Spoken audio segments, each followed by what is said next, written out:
Hello everybody, this is your boy that needs no introduction right now. As you all quite aware, we are 4-1, baby. 4-1. I mean, there's nothing more that can be said and done about the Philadelphia Eagles and the way they're playing football right now. We are hot, we on fire, we are like thunder, and we're burning with lava, baby. I mean, there's nothing much that can be said and done about this. I mean, 4-1. Whew. But let's put it this way also. Carson Wentz threw for over 300 yards, passing for touchdowns, one INT. But like I said before, he has thrown for only 3 or 4 INT this entire season in the past 5 games. But the defense was able to do real well. They were able to get some sacks on Carson Palmer. They were able to contain their run game. Their wide receivers were still on mark. But like I said before, Larry Fitzgerald is going to get his touches regardless. And so there's nothing we can do about that. But with that being said, their defense was not able to get no pressure on Carson Wentz. He stayed clean pretty much most of the game.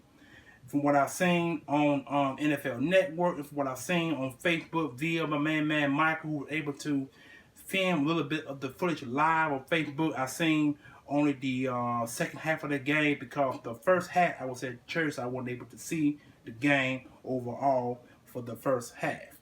But it's been a very, very good experience watching the game live on Facebook. But enough of that right now.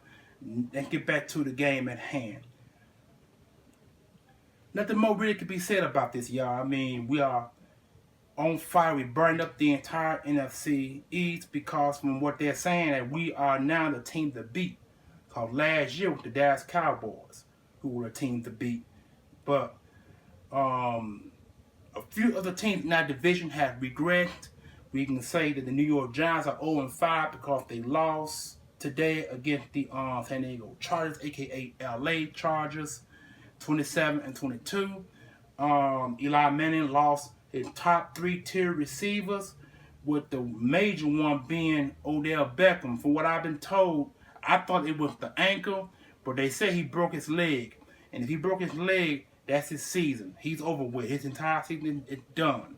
If he may chance to come back, it could be somewhere close between week 12 to week 16 that he might make a return. But I don't see him coming back no time soon. So, not to mention, Brandon Marshall went out with an ankle injury, which there are truth on that. And Shepard, the other receiver, also out with an ankle injury. So the Giants are short and very thin at the receiver position, but they do have their first round draft pick, Graham, who's probably one of the top, Ingram, who's probably one of the top tier tight ends coming out of this year's draft. He still left, and they got a couple of receivers that are unknowns, along with their running backs, who are pretty much capable pass catchers out of the backfield. But the Giants season is done with, y'all. I expect the Giants to be 0-15 by the end of the year.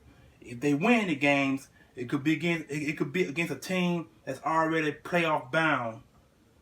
They might have a chance. They might have a chance to win 1 or 2 games, but we don't know. Their season's pretty much done with. And the Washington Redskins, they number now 3 with I think they 3-2 or 2-2. What? I'm not quite sure. But they passed Monday night and they won that game. So that's Cowboys overall 2-2, about to be 3-2 today if they beat the Green Bay Packers. I'm hoping that the Packers beat them. But from what I've seen, the score was 21-7. I'm sorry, 21-6 because the kicker missed the field goal. So I'm watching the Cowboys game now and hoping that they lose today at Dallas, but we don't know how that's gonna play out. But right now, everybody know if you lead the first half, that's 80% of the time a team wins the game. If you up by the first half going to the second half, more likely you're going to win the game. But we all know that the Cowboys to blow leads. So we'll see how that works after this game ends. But overall, We got the Carolina Panthers this coming Thursday. Now that will be a televised game, so I will be home after Thursday. Cause Thursday got bills to pay like everybody else.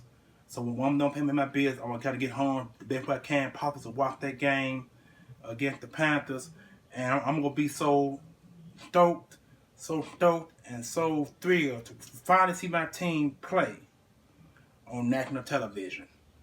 And like I said before, one team, one club, one organization. 37 years, baby, going strong. 92 is the year that I was able to understand football as a whole, but 1980 is the year I became a fan of the Philadelphia Eagles because they were able to play the very so-called Cowboy team led by Danny White.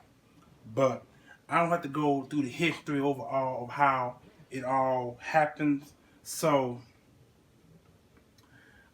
I'm hoping that the entire Eagle Nation fan base worldwide were able to enjoy the game because Carson Wentz threw 3 touchdown passes in the first quarter of the game.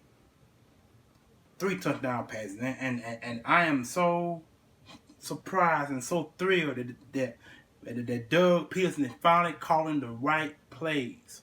It took him a minute because in that loss, we probably could have won that game against the Chiefs. We probably should, right, but now we should be 5-0. 5-0, but we're not. So we lost that game against the Chiefs, a very good, daunting Chiefs team. Again, we should have won in the first place, but like I said before, if he had called the run plays in that game, we've been 5-0. But like I said, we can't dwell in the past. The past is in the past, and we're going to keep it there. It's all about going forward. So I'm hoping that the Eagles are able to go forward against the Carolina Panthers and come out with a win, because if we win that game, it's going to be a close win. Ain't going to be no win like it was there against the Arizona Cardinals. It's going to be a very close game if we win this game. So I believe the winner of this game is going to come down to a field goal, because both teams got top 10 ranked defenses. Both teams got top 10 ranked offenses. So they can go either way. It depends on the coach calling the best play that best fit the quarterback into the field of play. So, with that being said, I am, like I said, I'm stoked that we won this game. We're 4-1. I might not be smiling like I was in the last previous video, but I am so surprised and so thrilled, and I'm so honored to be a part of a football team that knows the entire blue collar format of the NFL. So this is your boy, sign out, peace, one love.